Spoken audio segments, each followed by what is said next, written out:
The year 1475 began for me at Caprese in the quiet of an unremarkable household. I remember marble dust most clearly, the world soft and unhurried around me, the days unfolding slowly. You need not follow every word that follows. Let your eyes close whenever they wish, and simply rest here with me as the story unfolds. The air in that small house carried the damp, mineral scent of the Apennines, a cool breath that settled deep in the lungs. My father, a man of law and order, walked the stone floors with heavy, deliberate steps, his shadow stretching long against the ochre walls. He spoke of station and duty, of the proper path for a son of the Republic of Florence, yet his voice held no sharp edge, only a tired rhythm. I was born into this stillness, a small arrival that did not disturb the dust, motes dancing in the single shaft of afternoon light. A stonecutter's nurse held me, her hands rough from labor, smelling of wet earth and soap, and she rocked me with a steady, rhythmic motion that felt like the turning of the hills themselves. There was no urgency then, no need to rush toward a destiny that had not yet formed. The days were measured by the slow crawl of shadows across the wooden floorboards, marking the passage of time without demand. Outside the window, the Tuscan hills rolled in soft waves of green and gold, silent and enduring. The wind moved through the olive trees with a gentle rustle, a sound that seemed to come from the earth rather than the air. I learned to listen to these quiet sounds before I learned to speak, finding comfort in their consistency. The world was a place of textures and temperatures, of cool stone under bare feet and the warmth of the sun on skin. My mother moved through the rooms with a quiet grace. Her presence felt more than heard, a steady anchor in the flow of the household. She prepared meals that smelled of herbs and roasting bread, filling the air with a simple, grounding warmth. The kitchen was a place of slow preparation, where water was drawn from the well, and dough was kneaded with patient, circular motions. One surprising fact about that time is that the local stone quarries near Caprese produced a specific type of marble that was softer and easier to carve than the famous white stone of Carrara, allowing even young hands to shape small, rough figures with a chisel. I remember holding such a piece, feeling the cool smoothness of the rock as it yielded to my touch, revealing a form that had waited within the earth for centuries. The chisel on stone made a sound like a soft tap, a rhythmic beat that echoed in the quiet workshop where I first learned to see the world as a collection of forms waiting to be freed. It was a sound of creation, not destruction, a gentle persuasion rather than a forceful command. The light in the room shifted slowly as the afternoon deepened, turning the dust motes into golden specks that floated in the air like tiny stars. The silence was not empty but full, holding the memory of the day's labor and the promise of rest. I sat on a low wooden stool, watching the shadows lengthen across the floor, feeling the weight of the stone in my small hands. The texture of the rock was rough and cool, a contrast to the soft warmth of the wool blanket wrapped around my shoulders. There was no fear in those early days, only a deep, abiding sense of belonging to this place, to this quiet rhythm of life. The world outside moved on, but within these walls, time seemed to hold its breath, waiting for the next slow, deliberate step. The scent of dried lavender hung in the air, a gentle reminder of the earth and the seasons that turned without hurry.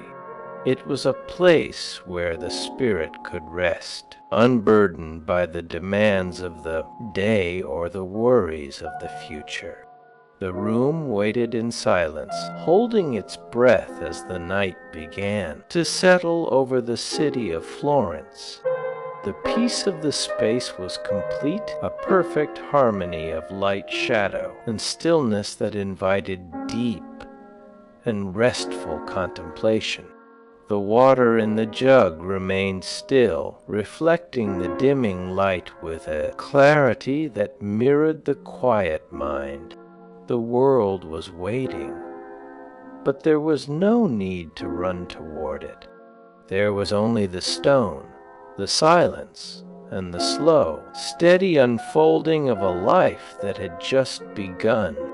I was born in Caprese, in the shadow of the Apennines, in the year of our Lord 1475, though my heart has always belonged to the red dust of Florence.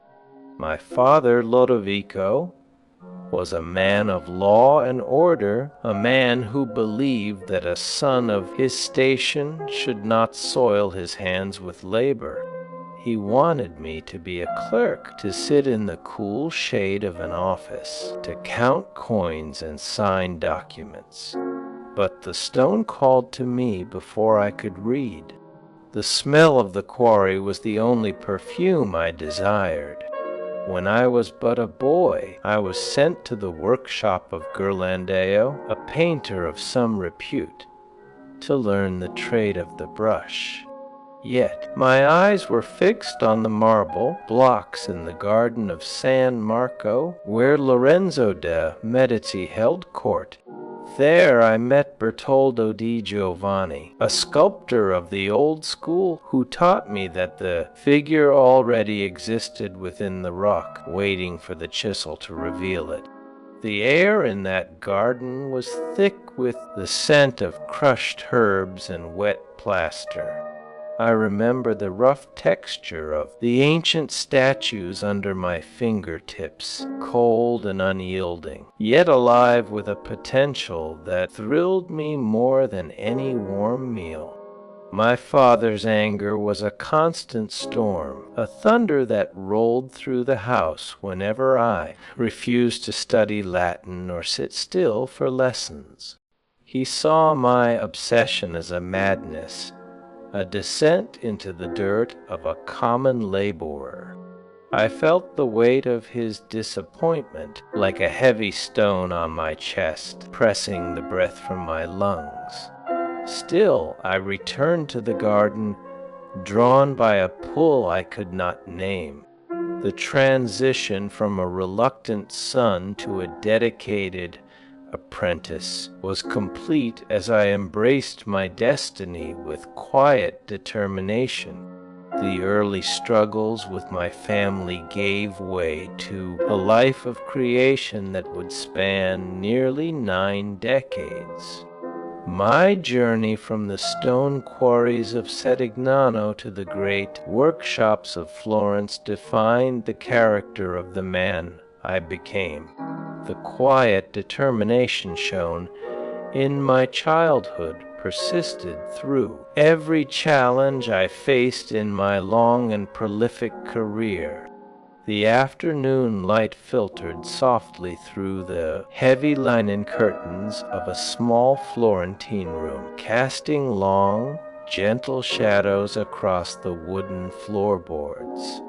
A single clay jug sat on a rough-hewn table, filled with clear water that caught the golden hue of the setting sun.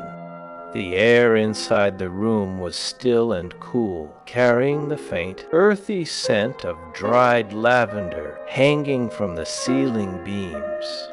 Outside the window, the distant sound of a church bell tolled slowly, marking the passage of time with a deep, resonant vibration. The walls were painted a soft ochre, showing the subtle cracks of age that told stories of many winters and summers. A simple wooden chair stood in the corner, its surface worn smooth by the touch of countless hands over the years. Dust motes danced lazily in the shafts of light, moving with a slow, hypnotic rhythm that invited the mind to rest. The silence of the room was profound, broken only by the occasional rustle of a curtain in the gentle evening breeze. This quiet space offered a sanctuary from the busy world outside, a place where thoughts could settle like dust on a shelf.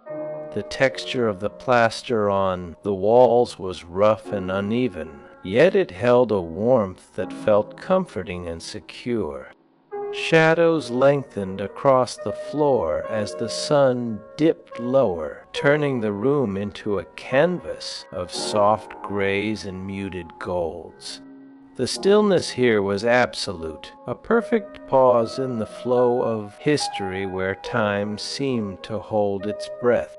One could imagine the quiet moments of reflection that took place in such a room, far from the noise of the city streets.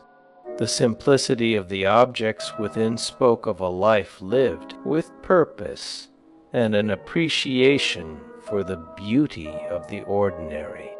The room remained a silent witness to the dreams and ambitions of those who had once called it home.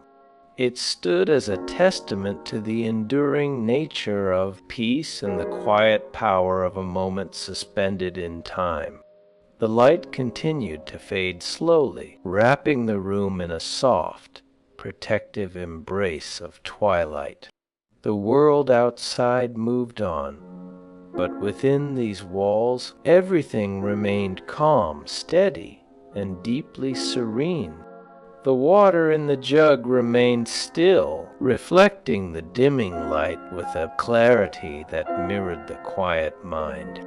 The scent of lavender lingered in the air, a gentle reminder of the earth and the seasons that turned without hurry.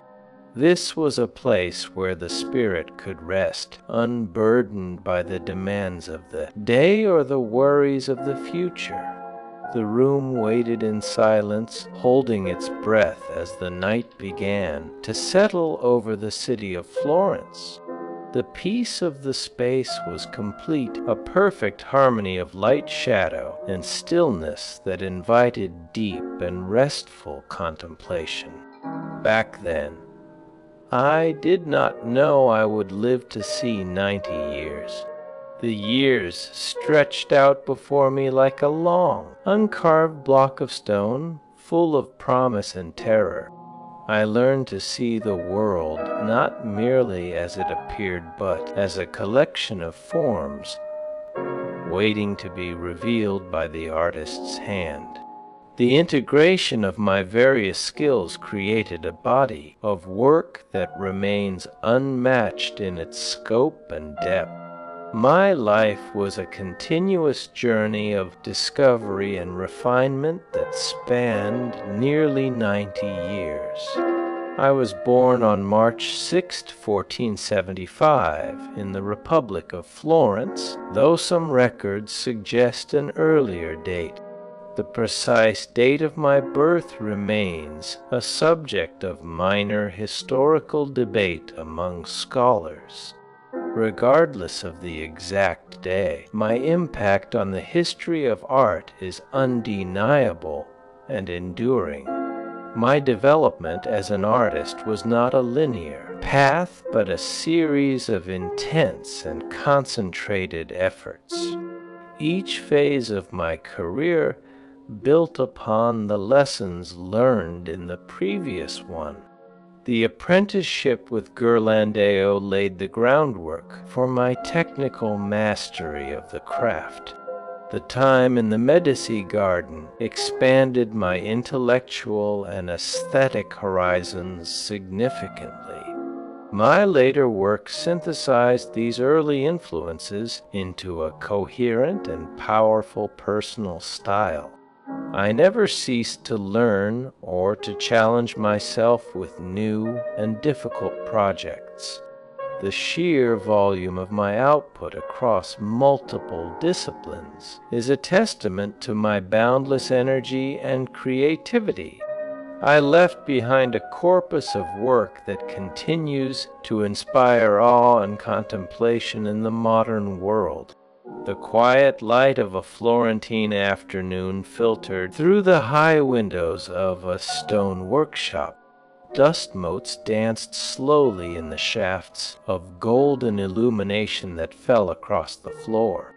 A single block of Carrara marble stood in the center of the room, its surface cool and smooth. The air smelled faintly of wet stone and old wood shavings from the sculptor's tools. A chisel lay on a wooden bench, its steel tip worn from years of patient and careful work. Outside, the distant sound of a church bell marked the passing of the hour with a soft toll. The silence of the room was deep and restful, broken only by the gentle rustle of a curtain. Shadows lengthened slowly across the rough, hewn walls as the sun began its descent toward the hills. The stillness of the space invited a sense of peace and quiet reflection on the nature of creation. I found myself surrounded by poets, scholars, and other artists who shared my passion for the revival of ancient wisdom and beauty. This period of my life laid the foundation for my future mastery in sculpture, painting, architecture, and poetry. I viewed every medium as a means to express the same fundamental truths about existence and divinity. My relationships were few but deep, characterized by a loyalty that endured despite misunderstandings and conflicts. I struggled with the expectations of patrons and the limitations of my own mortality. Yet I persisted, driven by a vision that transcended the immediate concerns of my daily life. My legacy was not just in the works I left behind, but in the way I lived my life. I remained true to my convictions, even when it meant facing isolation or criticism. The quiet dignity of my character shone through in every aspect of my existence. I died in Rome, leaving behind a world that would forever be changed by my genius. My story is one of enduring passion and relentless pursuit of perfection. The art I created continues to inspire, reminding us of the power of human creativity. My life was a testament to the belief that beauty could be found in the most unlikely places. The building featured a rusticated ground floor that rose to a smooth upper level, creating a sense of grounded stability. Sunlight filtered through the high windows, illuminating the dust motes that danced in the quiet air. The stone walls held the warmth of the day long after the sun had set, offering a gentle comfort to the weary traveler. A single wooden chair sat in the corner, its surface worn smooth by years of use.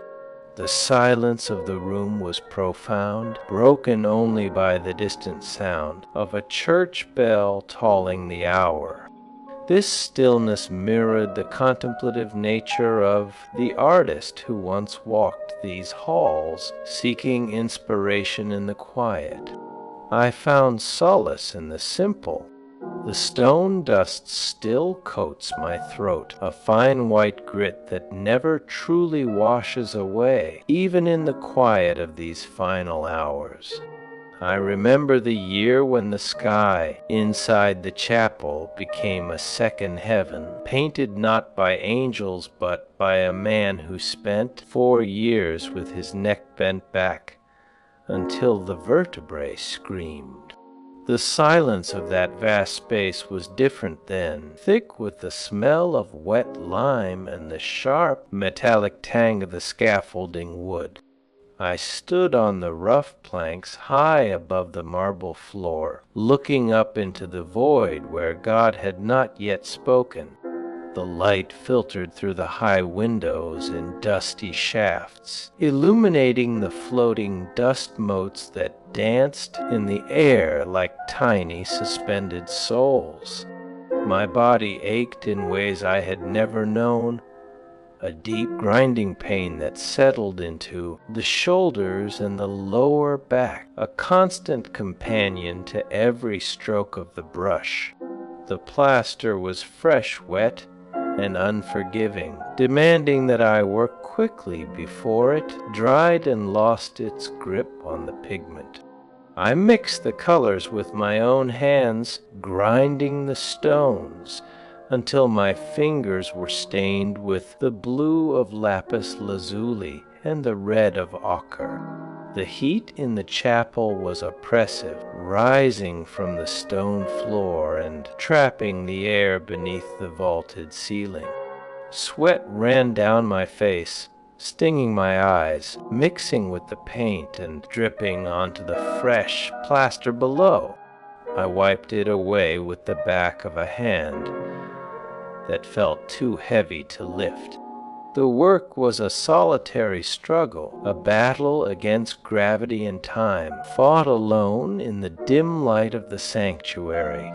There were no assistants to hold the ladder or mix the pigments, for the Pope had demanded that I work alone, believing that only my hand could capture the divine vision. I learned to paint while lying on my back, my head thrown back, my eyes fixed on the curve of the vault. The position was unnatural, forcing the blood to rush to my head and leaving my legs weak and trembling. I would descend from the scaffold only to eat a piece of bread and a slice of cheese, my hands still stained with the colors of creation. The silence of the room was deep and restful, broken only by the gentle rustle of a curtain as the wind moved through the open windows. Shadows lengthened slowly across the rough, hewn walls as the sun began its descent toward the hills. The stillness of the space invited a sense of peace and quiet reflection on the nature of creation. Time seemed to move more slowly in this sanctuary of art and contemplation. The marble block waited patiently for the next touch of the artist's hand to reveal its hidden form. The room held the memory of countless hours of labor and the quiet dedication of a master craftsman. The figures I painted seemed to emerge from the plaster as if they had always been there, waiting for me to release them from the white stone. The prophet Isaiah stared down with eyes full of sorrow and wisdom, his beard flowing like a river of white paint. The Sibyls sat in their thrones, their bodies twisted in poses of intense physical exertion, their hands gesturing toward the mysteries of the future. The ancestors of Christ filled the lunettes above the windows, their faces worn by the passage of time, their expressions calm and accepting. I painted them with a speed that surprised even myself, my hand moving with a certainty that came from years of practice and a deep, abiding faith. The colors were vibrant and bold, the blues and greens and golds shining with a brilliance that seemed to come from within the plaster itself. The light of the chapel changed throughout the day, casting new shadows and revealing new details in the figures I had created. In the morning, the light was cool and pale, washing out the colors and making the figures appear ghostly and distant. At midday, the light was harsh and direct, revealing every brushstroke and every imperfection in the surface. In the evening, the light was warm and golden, wrapping the figures in a soft glow that made them seem alive and breathing. The work was a testament to the power of the human spirit to reach beyond its limitations and touch the divine. It was a journey of discovery and refinement that spanned nearly 4 years of intense labor. I learned that the body was a vessel for the soul, a complex machine of muscle and bone that could express the deepest emotions of the human heart. The figures I painted were not just representations of biblical characters, but reflections of my own struggles and hopes. They were men and women who had suffered and loved and died, just as I had suffered and loved and would die. The ceiling became a mirror of my own soul, a map of my own journey through the darkness toward the light. The Pope would visit occasionally, looking up at the work with a mixture of awe and impatience. He wanted the work finished quickly, but I knew that the work could not be rushed. It had to grow slowly, like a tree, from the inside out. The relationship between the artist and the patron was a delicate dance, a balance of power and submission that had defined my career for decades. Julius Caesar was a man of great energy and great will, a man who saw himself as a warrior pope, a leader of armies and a builder of empires. He wanted the tomb to be a monument to his glory, a testament to his power and his faith. But the tomb was a project that would span 40 years, a project that would consume my life and my energy. The Sistine Chapel was a respite from the tomb, a place where I could focus on the spiritual rather than the political. It was a place where I could lose myself in the work, where I could forget the demands of the world and the expectations of the Pope. The work on the ceiling was a breakthrough, a moment where I found my true voice as an artist. I realized that I was not just a sculptor, but a painter, a storyteller, a visionary. The ceiling became my masterpiece, the work that would define my legacy and secure my place in history. The figures I painted would be seen by millions of people, would inspire generations of artists and thinkers, would become a symbol of the Renaissance and the human spirit. The work was a gift to the world, a gift that I gave with my own blood and sweat and tears. The silence of the room was deep and restful, broken only by the gentle rustle of a curtain. Shadows lengthened slowly across the rough-hewn walls as the sun began its descent toward the hills. The stillness of the space invited a sense of peace and quiet reflection on the nature of creation. Time seemed to move more slowly in this sanctuary of art and contemplation. The marble block waited patiently for the next touch of the artist's hand to reveal its hidden form. The room held the memory of countless hours of labor and the quiet dedication of a master craftsman. The work on the ceiling was a testament to the power of the human spirit to reach beyond its limitations and touch the divine. It was a journey of discovery and refinement that spanned nearly 4 years of intense labor.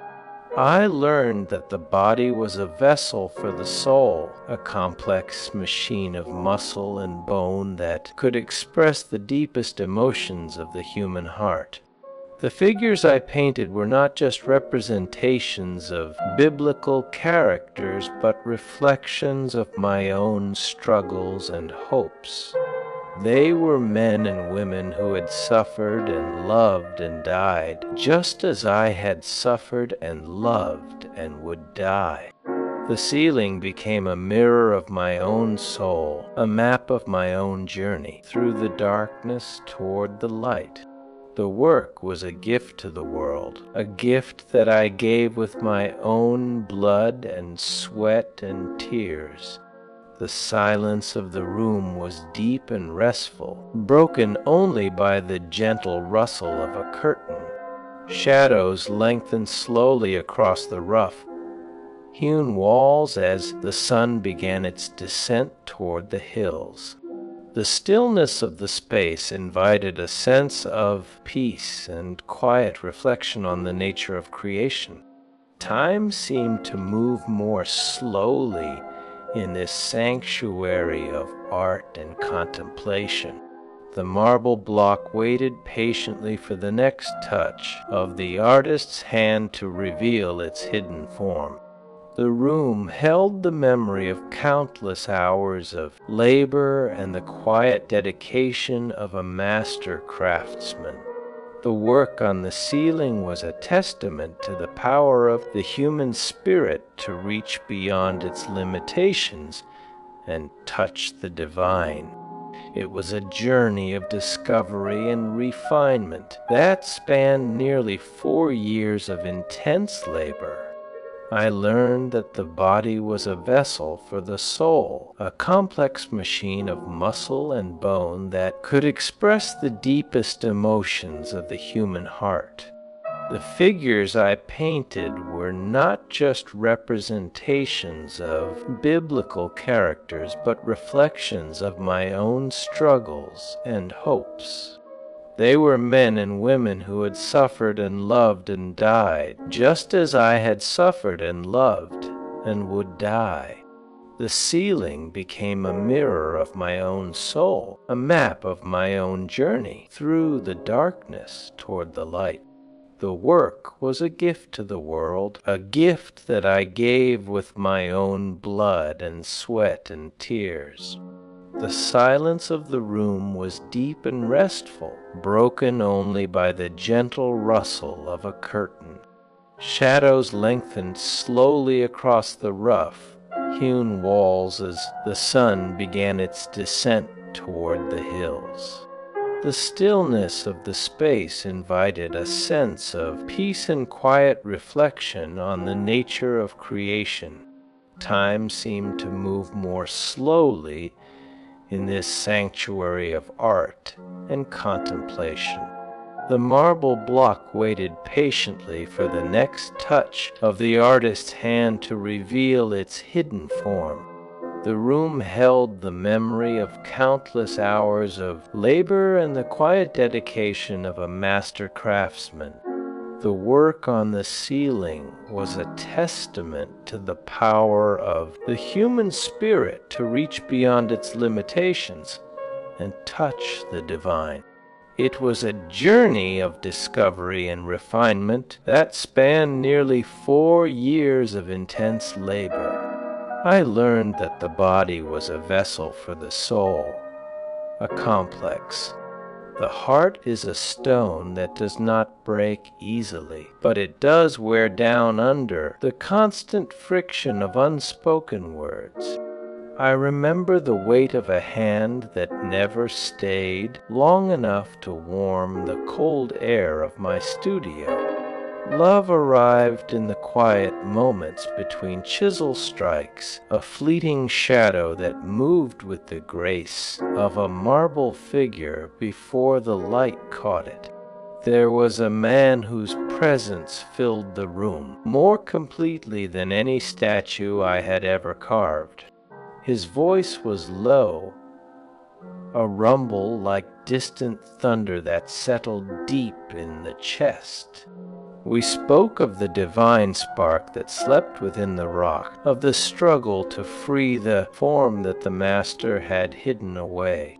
He understood the silence that followed the fall of the hammer better than anyone else I had known. Our conversations were not filled with the frantic energy of youth, but with a slow, deliberate pacing that matched the rhythm of the quarry.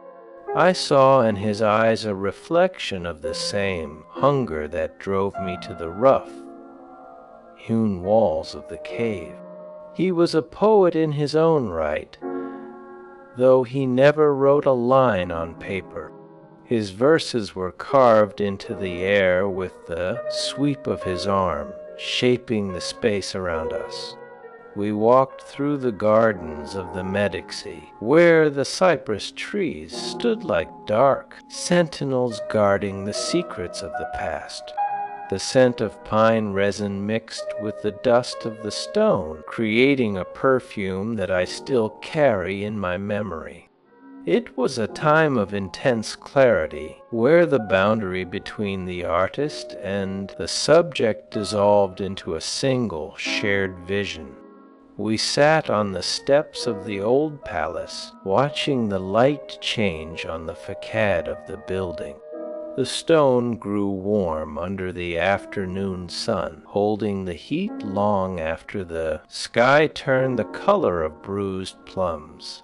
I felt a connection to him that was deeper than blood, a bond forged in the fires of creation and the cool waters of contemplation. Yet, the world outside these walls demanded a different kind of loyalty.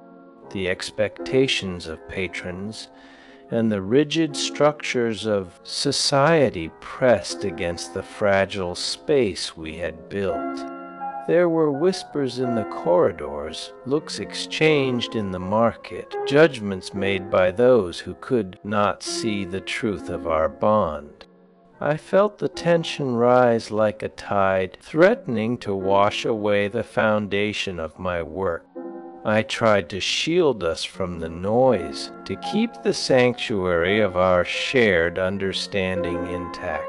But the stone cannot be protected forever from the elements. The distance grew, not from a lack of love, but from the sheer weight of the world pressing in from all sides. I watched him walk away, his figure shrinking into the distance until he was just a speck against the horizon. The silence that followed was louder than any hammer strike. It was a silence that filled the room, settling on the floor like dust. The room was small and unadorned, with walls of rough plaster that had been whitewashed many times. A single window faced east, letting in the pale light of the morning. The floor was made of terracotta tiles, worn smooth by years of pacing feet. In the corner stood a wooden table, its surface scarred by the chisel and the knife. A clay jug sat on the table, filled with water that reflected the gray sky outside. The air smelled of dried lavender and the faint, metallic scent of the stone dust that never quite left the clothes.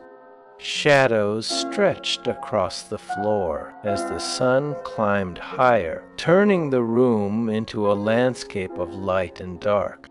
The silence was absolute, broken only by the occasional creak of the floorboards or the distant sound of a cartwheel on the cobblestones. It was a place where thoughts could settle and find their shape, where the chaos of the outside world was held at bay. The texture of the walls was rough and uneven, yet it held a warmth that felt comforting and secure. The light moved slowly across the room, marking the passage of time with a gentle, unhurried rhythm. I wrote letters that I never sent, filling pages with words that felt too heavy to speak aloud. The ink was black and thick, like the night sky before a storm. I poured my heart onto the paper, trying to capture the essence of a feeling that was too vast for any single word. The poetry became a release, a way to express the emotions that my sculptures could not fully convey. I spoke of the divine spark that resided within the stone, and of the loneliness that came with the search for beauty. I wrote of the man who understood the silence, and of the pain that came from the distance between us. The verses were raw and honest, stripped of the polish that society demanded. They were a testament to the depth of a feeling that refused to be tamed. I read them aloud in the empty room, my voice echoing off the walls. The words hung in the air, suspended like dust motes in a shaft of light. They were a reminder of a time when the heart was full before the weight of the world pressed down. The letters remained on the desk, a pile of unspoken truths that would never find their way to his hands. I watched the ink dry, the blackness fading slightly as the moisture left the paper. It was a final act of letting go, a way to release the burden of the unspoken. The silence returned, deeper and more profound than before. The struggle was not with the stone, but with the limitations of the human heart. I had spent a lifetime trying to free the figure from the rock, but I could not free myself from the pain of loss. The work continued, driven by an internal necessity that transcended the immediate concerns of the day. I chiseled away at the marble, trying to find the form that had been hidden within. The rhythm of the hammer was a comfort, a steady beat that kept the chaos at bay. I worked through the days and the nights, losing myself in the physical labor of creation. The stone was cold and hard, but it did not judge. It did not demand explanations or offer false comforts. It simply existed, waiting for the hand that would release its beauty. I found solace in the simple textures of the world, from the rough stone to the soft fabric of my garments. The work was a spiritual journey, one that required both physical strength and mental clarity. I viewed every block as a challenge, a puzzle to be solved with the tools of the trade. The relationships were few but deep, characterized by a loyalty that endured despite misunderstandings and conflicts. I struggled with the expectations of patrons and the limitations of my own mortality. Yet I persisted, driven by a vision that transcended the immediate concerns of the daily life. The art I created was a testament to the belief that beauty could be found in the most unlikely places. I found it in the stone, in the poetry, and in the quiet moments of reflection. The journey was long and often difficult, but it was filled with meaning and purpose. I faced the end of my days with the same courage I showed in my work. The world mourned my loss, but my spirit lived on in the masterpieces I left behind. The quiet rooms of my past still echo with the sound of my chisel, a reminder of my enduring presence. The dust settles, but the memory remains, a testament to a life well lived. It is a strange thing to realize that the greatest love of my life was not a person, but the act of creation itself. The stone was the only companion that never left, never judged, never asked for anything in return. It was a silent partner in the dance of life, a constant presence in the chaos of the world. I learned to love the stone more than I loved the man, because the stone did not break. It held the weight of my sorrow without crumbling. It stood firm against the winds of time, a monument to the endurance of the human spirit. The memory of the man faded like a dream upon waking, but the stone remained. It was the only thing that was real, the only thing that mattered. The work continued, driven by the need to express the ineffable, to capture the beauty that lay hidden in the world. I found peace in the rhythm of the hammer, in the sound of the chisel striking the stone. It was a language that spoke to. The resistance of my father was a wall I learned to climb rather than break. Lodovico believed that a hand meant for the quill should never be stained with charcoal or dust. He saw the artist's life as a descent from our noble lineage, a fall into the realm of the common laborer. He spoke often of the dignity of the law and the safety of the ledger, words that felt as cold and flat as unworked slate. Yet the compulsion to draw was a hunger that no meal could sate. I would hide scraps of paper beneath my tunic, sketching the folds of a curtain or the curve of a spine in the dark of my room. The fear of his anger was a constant shadow, but the joy of creation was a light that burned brighter. I remember the nights when the house was silent and the only sound was the scratch of my charcoal against the rough paper. Those small marks were my only rebellion, a quiet assertion that I belonged to the stone and not the court. The transition from the shelter of home to the bustling workshop of Ghirlandaio was a shift from one kind of confinement to another. The air in the studio was thick with the smell of lime and wet plaster, a scent that clung to the back of the throat.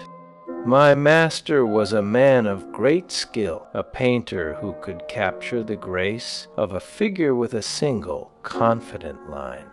He taught me the rhythm of the fresco, how to apply the pigment before the plaster dried, a race against time that demanded absolute focus. I learned to mix the colors, to grind the pigments until they were fine as powder, to understand the chemistry of the wall. But my mind was already drifting toward the harder stone, toward the blocks that stood silent in the garden of San Marco. The apprenticeship was a necessary step, a foundation of technique that would support the weight of my later works. I absorbed the lessons of composition and perspective, yet my heart remained with the chisel.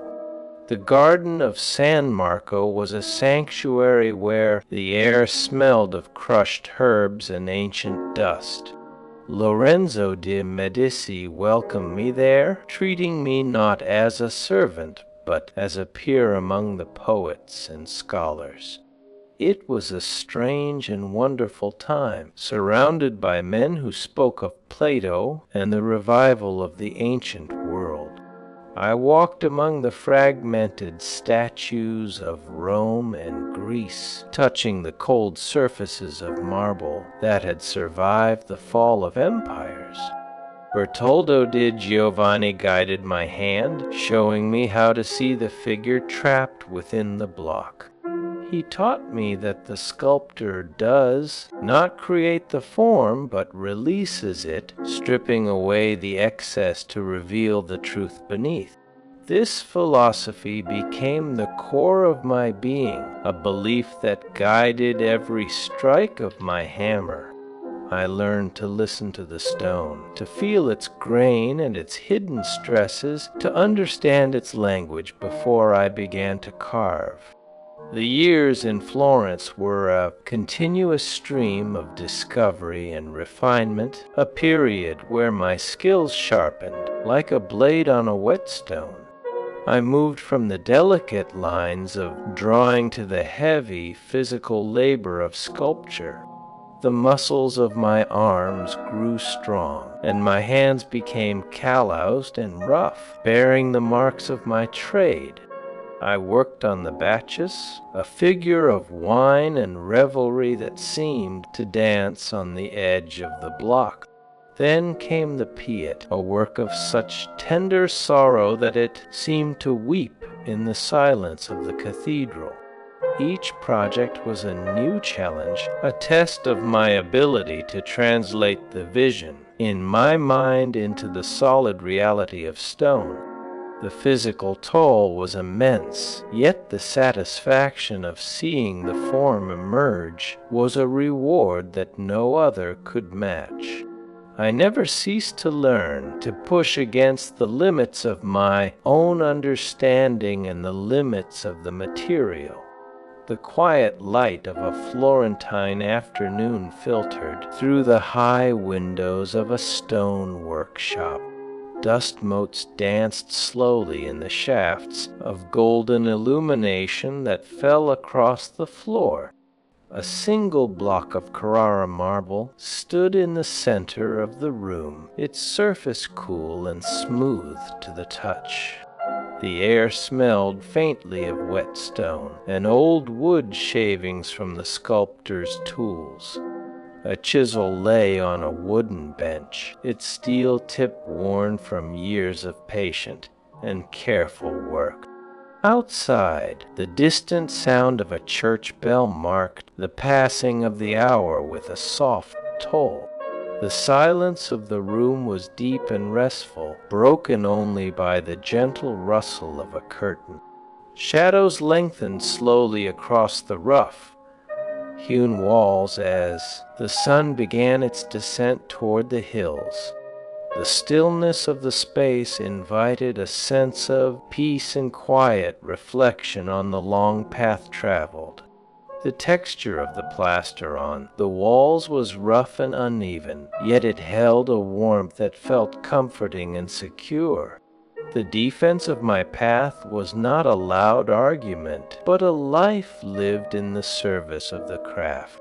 My father eventually saw that the boy he tried to correct was now a man who could not be stopped. He watched as I carved the David, a figure of such immense scale and presence that it seemed to breathe.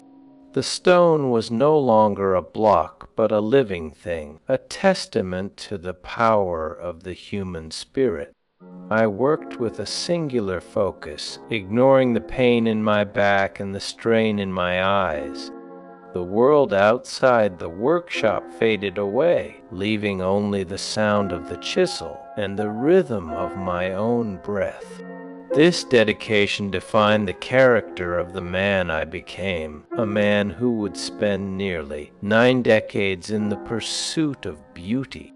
The early struggles with my family gave way to a life of creation that spanned the length of a century.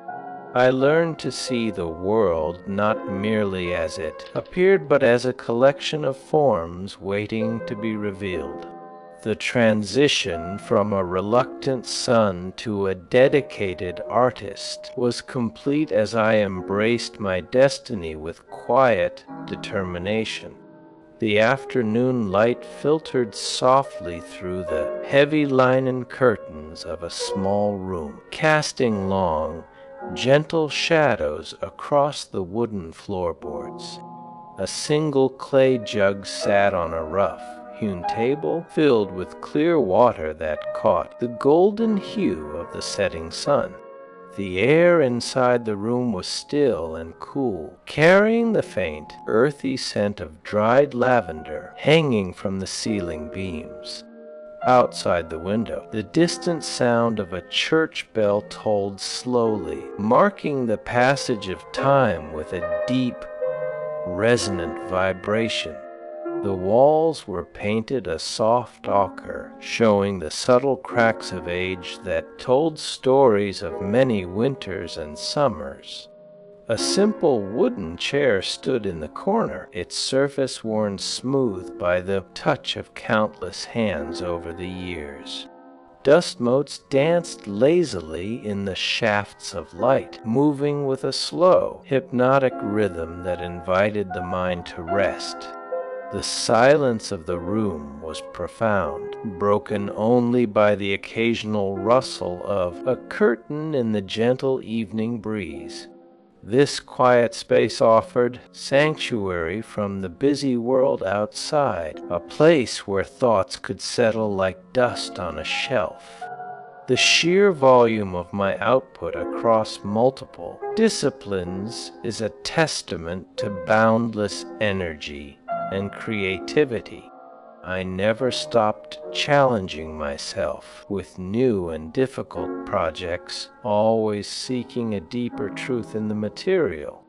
The integration of my various skills created a body of work that remains unmatched in its scope and depth. Each phase of my career built upon the lessons learned in the previous one, a continuous journey of refinement.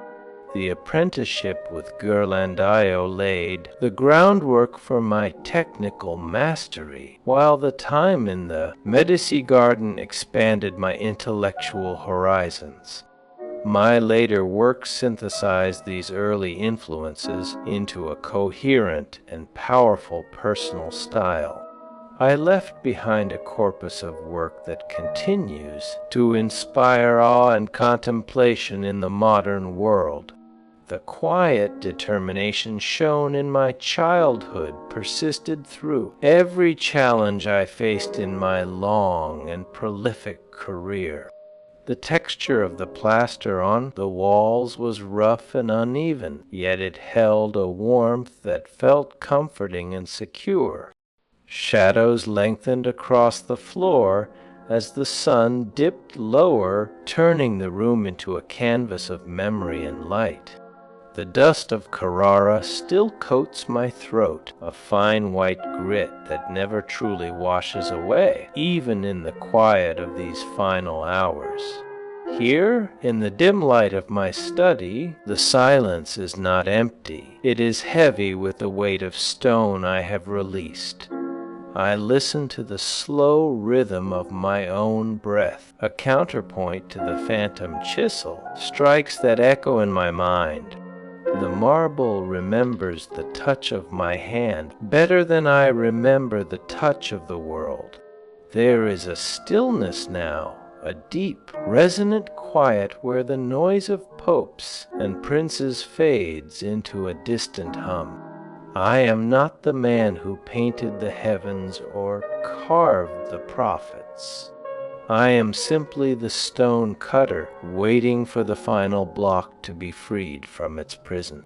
The candle flickers, casting long, dancing shadows that look like the figures I once wrestled from the rock. In this suspended moment, before the dawn breaks or the night deepens, there is only the stone, the silence, and the memory of the work. That memory leads me back to the long years in Rome, where the air was thick with incense and the weight of expectation. I walked the halls of the Vatican, not as a guest, but as a servant of a vision far larger than my own. The man who sat upon the throne, Paul saw the church under siege from new voices that questioned the old ways. He needed walls that spoke of power, ceilings that showed the path to salvation, and altars that commanded awe. He needed me to build this new identity with hammer and chisel. Our partnership lasted 15 years, a span of time that stretched like a long road through the hills of my life. It was a time of immense pressure, yet the work flowed with a surprising harmony. The Pope provided the means, the stone, the space, and the patience I required to breathe life into cold rock. Without his support, the visions in my mind would have remained trapped, silent, and unseen. We moved together through the turbulence of the era, creating something that would outlast the politics and the wars that raged around us. I often joked with Giorgio, my friend and biographer, that my talent came from the milk of my nurse, for she was the wife of a stone cutter. I said, I sucked in chisels and hammers with that first nourishment. It was a jest, but it held a truth I felt in my bones. My connection to the tools was physical, visceral. The handle of the hammer fit my palm as naturally as a finger fits a glove. The weight of the mallet was an extension of my own arm. I did not just use these tools, I lived with them.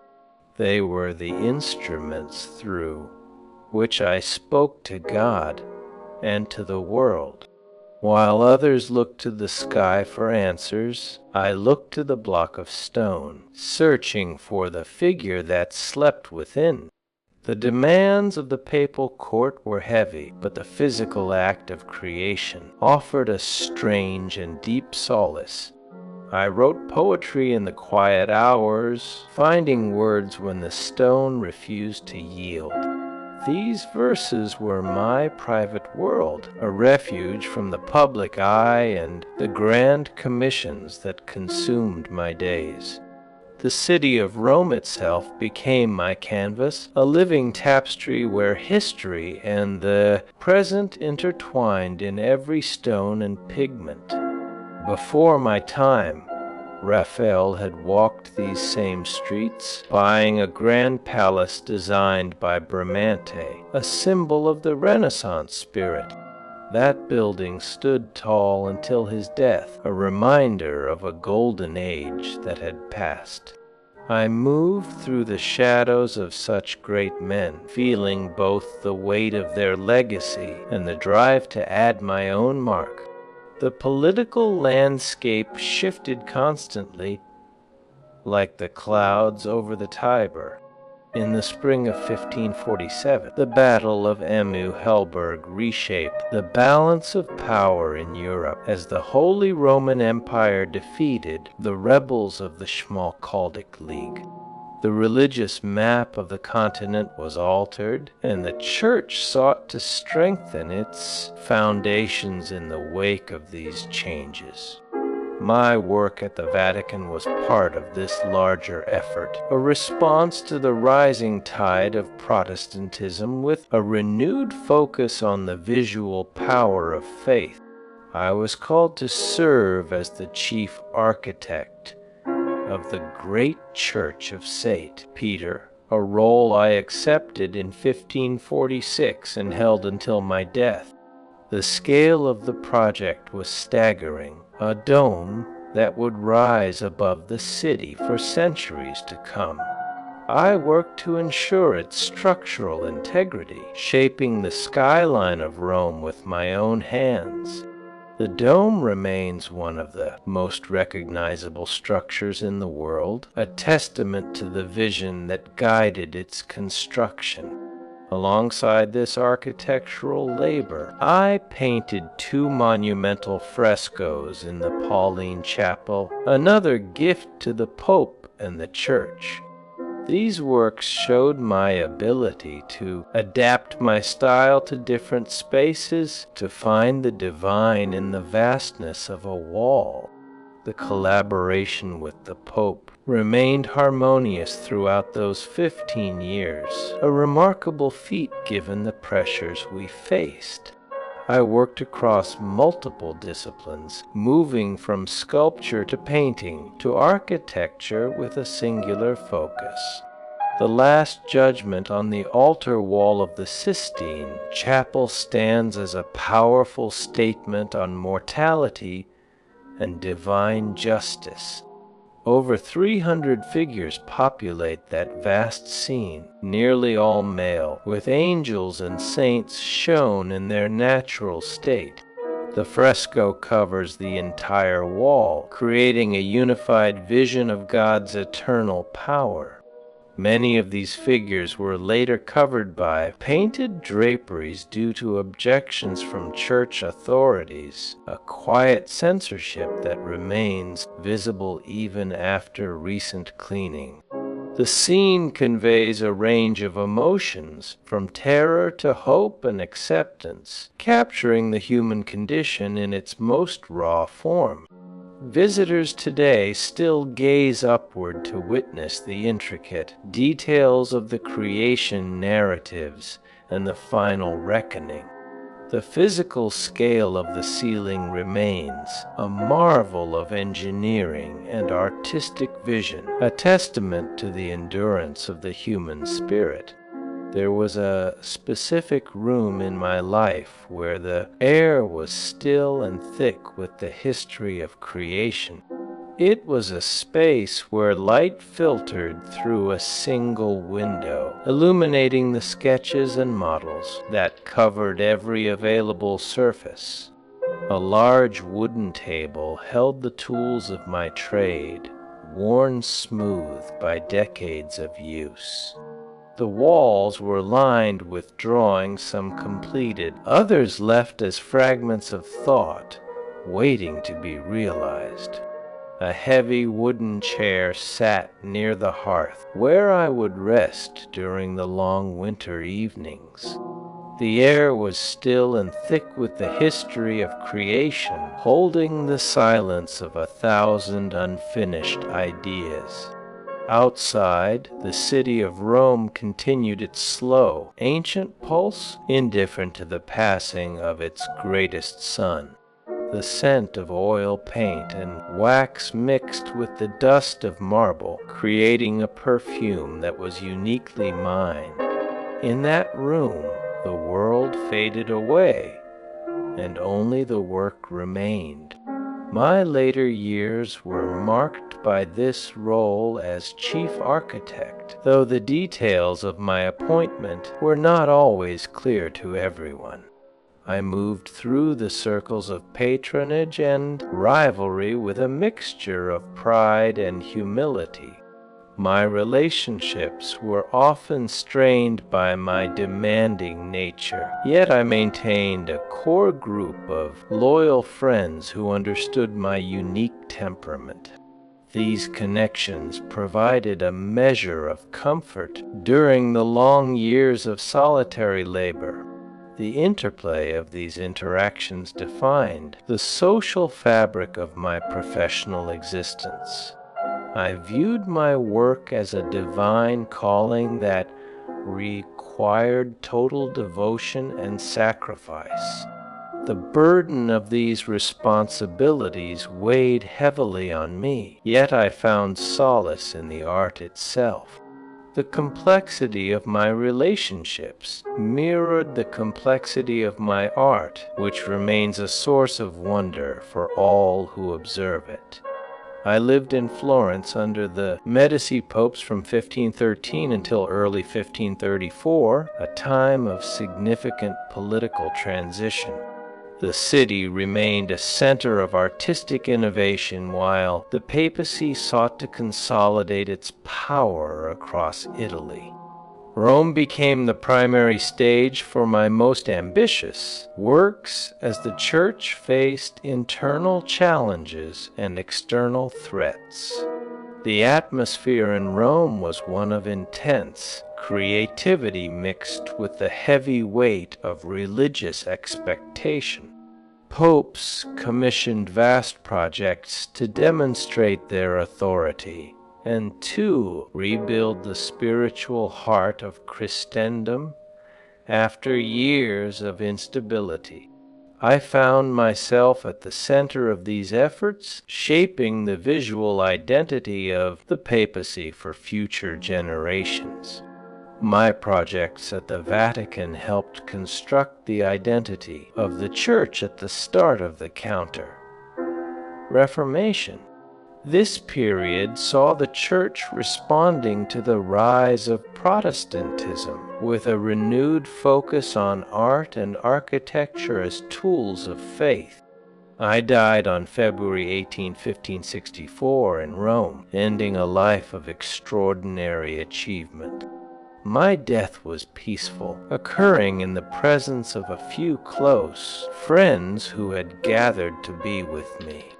I was 88 years old, having lived through nearly a century of artistic evolution and historical change. My body was carried to the Basilica of Santa Croce in Florence, where I was laid to rest with great honor. The city of Florence mourned the loss of its most beloved son, while Rome celebrated the completion of my earthly journey. My final works stood as a bridge between the Renaissance and the future of Western art.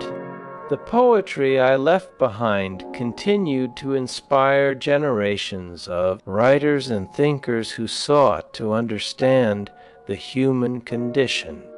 My life served as a reminder that creativity could flourish even in the face of aging and physical decline. The quiet dignity of my final years mirrored the serenity found in my later sculptures and paintings. I had spent a lifetime seeking perfection, and in the end I found a profound peace in the acceptance of my own mortality.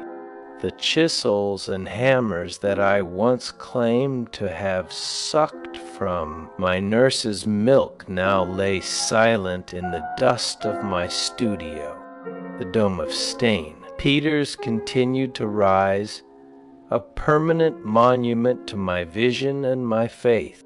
My legacy endured long after my physical form had returned to the earth, inspiring countless artists who followed in my footsteps. The story of my late life remains a testament to the power of the human spirit to create beauty in the face of all odds. The final years of my life unfolded within the quiet rhythm of Rome, where time moved with a deliberate and steady pace that felt like the slow turning of a great wheel. I remained a figure of immense stature in the eyes of others, though my own body bore the heavy, undeniable marks of a life spent in relentless labor and creation. My physical decline was gradual and marked by a variety of ailments that I endured with a characteristic stoicism that had served me well for decades. Historical records do not provide a specific medical diagnosis for the pains that plagued me in that last decade, yet the feeling of them was clear and constant. I continued to work despite the ache in my joints, driven by an internal necessity that transcended physical limitation and the simple desire to finish what I had started. My daily existence was defined by the solitary pursuit of art and the deep contemplation of the divine that filled the spaces between my thoughts. I maintained a small circle of trusted friends who understood that my silence was not a lack of feeling, but a fullness of spirit that required no words. The city outside my window pulsed with the noise of merchants and carriages, yet within these walls the air remained still and thick with the dust of marble. I felt the weight of the years pressing against my shoulders, yet there was a strange lightness in the work that I still managed to lift each morning. The dome of St. Peter's continued to rise, a permanent monument to my vision and my faith that stood as a testament to the power of the human spirit. It was a structure that would outlast my physical form, which I knew would soon return to the earth from which it came. I watched the scaffolding shift in the distance, a moving skeleton of wood and rope that supported the great curve of the vault above. My hand no longer held the chisel with the same fierce grip of my youth, but the mind still saw the form hidden within the stone. I walked through the halls of the Vatican with a cane, feeling the cool stone beneath my boots and the warmth of the sun on my face. The light filtered through the high windows, illuminating the sketches and models that covered every available surface of my workspace. A large wooden table held the tools of my trade, worn smooth by decades of use and the friction of my own hands. The walls were lined with drawings, some completed with precision, others left as fragments of thought that captured a fleeting moment of inspiration. A heavy wooden chair sat near the hearth, where I would rest during the long winter evenings when the cold seeped into the bones. The air was still and thick with the history of creation, holding the silence of 1,000 unfinished ideas that waited to be born. Outside, the city of Rome continued its slow, ancient pulse, indifferent to the passing of its greatest sun. I felt a profound sense of peace as I looked upon the works that had defined my existence, knowing that they would remain long after I was gone. The story of my late life remains a testament to the power of the human spirit to create beauty until the very last breath. The texture of the plaster on the walls was rough and uneven, yet it held a warmth that felt comforting and secure against the chill of the evening. Shadows lengthened across the floor as the sun dipped lower, turning the room into a canvas of soft grays and muted golds that shifted with the passing hours. The stillness here was absolute, a perfect pause in the flow of history where time seemed to hold its breath in anticipation of the night. One could imagine the quiet moments of reflection that took place in such a room, far from the noise of the city, streets, and the demands of the popes. The simplicity of the objects within spoke of a life lived with purpose and an appreciation for the beauty of the ordinary things that surrounded me. The room remained a silent witness to the dreams and ambitions of those who had once called it home, holding the memory of every chisel, strike, and every stroke of the brush. It stood as a testament to the enduring nature of peace and the quiet power of a moment suspended in time. The light continued to fade slowly, wrapping the room in a soft, protective embrace of twilight that blurred the edges of the furniture. The world outside moved on, but within these walls, everything remained calm, steady, and deeply serene in its own way. The water in the jug remained still, reflecting the dimming light with a clarity that mirrored the quiet mind that rested there. The scent of lavender lingered in the air, a gentle reminder of the earth and the seasons that turned without hurry or concern for the work at hand. This was a place where the spirit could rest, unburdened by the demands of the day or the worries of the future that lay ahead. The room waited in silence, holding its breath as the night began to settle over the city of Florence and the hills of Tuscany. The peace of the space was complete, a perfect harmony of light, shadow, and stillness that invited deep and restful contemplation of all that had been done. Michelangelo departed this world on February 18, 1564, within the quiet confines of Rome, Papal States, ending a life of extraordinary achievement and profound struggle.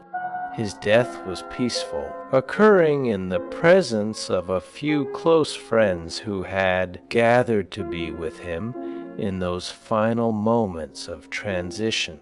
He was 88 years old, having lived through nearly a century of artistic evolution and historical change that had reshaped the world. His body was carried to the Basilica of Santa Croce in Florence, where he was laid to rest with great honor, and the tears of a city that mourned its son. The city of Florence mourned the loss of its most beloved son, while Rome celebrated the completion of his earthly journey and the return of his spirit to the divine. His final works stood as a bridge between the Renaissance and the future of Western art, connecting the past with the generations that would follow. The poetry he left behind continued to inspire generations of writers and thinkers who sought to understand the human condition through the lens of his words. His life served as a reminder that creativity could flourish even in the face of aging and physical decline that seemed to demand surrender. The quiet dignity of his final years mirrored the serenity found in his later sculptures and paintings that captured the essence of the soul. He had spent a lifetime seeking perfection, and in the end he found a profound peace in the acceptance of his own mortality and the limits of the body. The chisels and hammers that he once claimed to have sucked from his nurse's milk now lay silent in the dust of his studio, their work finally done. The dome of St. Peter's continued to rise, a permanent monument to his vision and his faith that would stand for centuries to come. His legacy endured long after his physical form had returned to the earth, inspiring countless artists who followed in his footsteps and sought to emulate his greatness. The story of his late life remains a testament to the power of the human spirit to create beauty until the very last breath. Scholars and patrons alike recognized that the era of the High Renaissance had reached a definitive conclusion with his passing, marking the end of an age of unparalleled artistic achievement. His legacy began to solidify almost instantly as contemporaries sought to preserve his memory through written accounts and biographical sketches that captured his essence. Hermann Grimm later contributed to this growing body of literature with his text titled Leben Michelangelos, though specific details from that source remain somewhat elusive to the modern eye. The works created during his mature period are now considered the finest examples of his painting and architecture, setting a standard that few could match. These masterpieces established a standard of artistic excellence that subsequent generations found difficult to surpass or even equal in their own attempts at greatness. Art historians have historically paid remarkably little attention to his interactions with Pope Paul III, following Giorgio Vasari's example of focusing on the art rather than the politics. This scholarly oversight persisted for centuries, leaving certain aspects of his professional relationships underexplored by later critics who sought only the genius. The focus remained instead on the grandeur of his sculptures and the spiritual intensity of his frescoes that covered the walls of the Sistine Chapel. Vasari himself played a pivotal role in shaping the early narrative of his life and career through his influential biographies that elevated him to a mythical status. His writings elevated him to a status that bordered on the mythical within the context of art history, creating a legend that grew with each retelling. The perception of the artist as a solitary genius became entrenched in the cultural consciousness of Europe, shaping how future generations viewed the creative act. Later critics continued to analyze his work through this lens of exceptional individualism and divine inspiration that seemed to set him apart from all others. The Sistine Chapel ceiling and the Last Judgment remained central to discussions of his artistic achievement for hundreds of years, serving as the benchmarks of human potential. His architectural contributions to St. Peter's Basilica, also of marble and the scent of oil paint and wax, a blend that defined the sensory experience of his later years. Light filtered through a single window, illuminating the sketches and models that covered every available surface of the studio where he worked. A large wooden table held the tools of his trade, worn smooth by decades of use and the friction of his own. The dust of the final years settled upon the stone floor, a pale layer that no broom could fully remove. My body had grown heavy, a vessel worn thin by decades of relentless labor. The hands that once gripped the chisel with iron strength now trembled, yet the mind remained sharp, tracing the curves of the dome in the dark. February brought the chill of winter to Rome, a cold that seeped into the bones and slowed the pulse. I passed from this world on the 18th of that month, leaving the city I had served for so long. The silence that followed my departure was not empty. It was filled with the sudden absence of a voice that had shouted through the ages. Grief rippled outward from the quiet room where I lay, touching the hearts of scholars, patrons, and the common folk who walked the streets.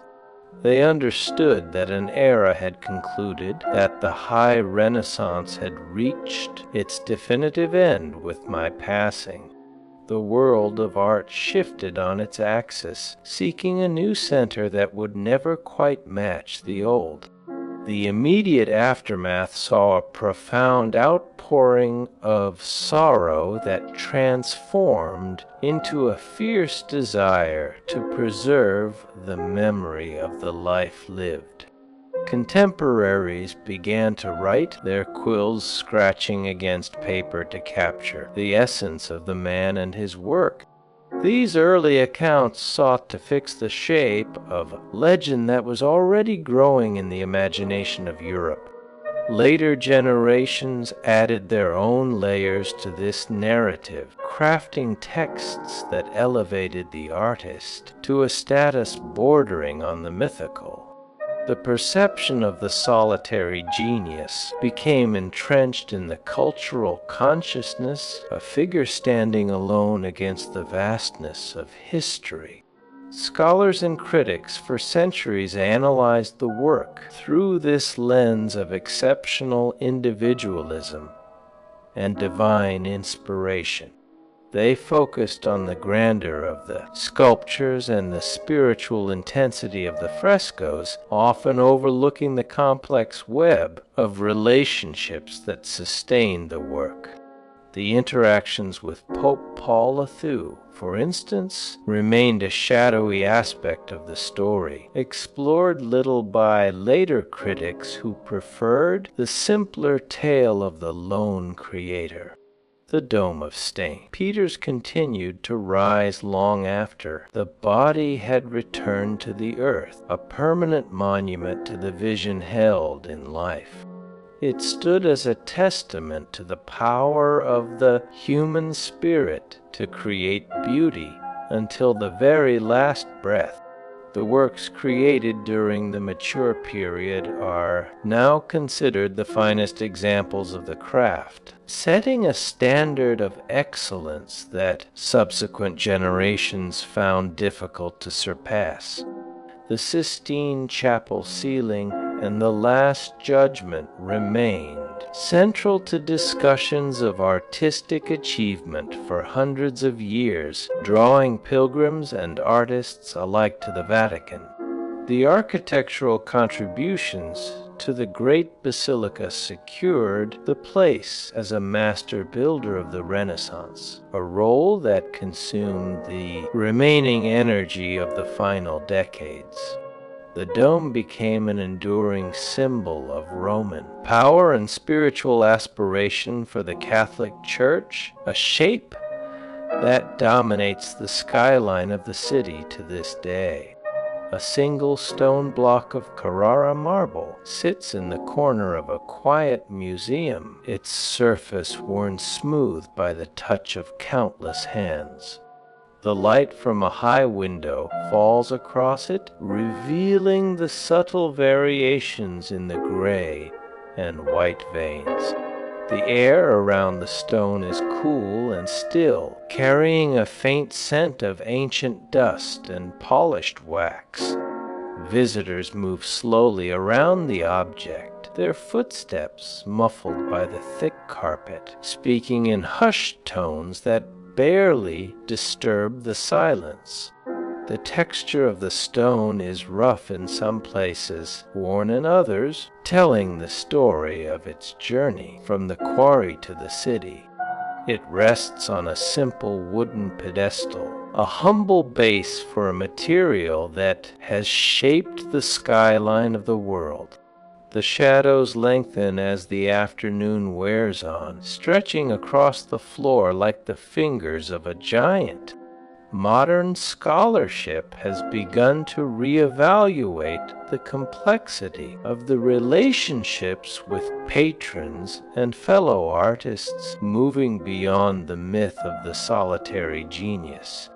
Researchers now examine the nuances of the correspondence and the practical challenges of the daily life that fueled the masterpieces.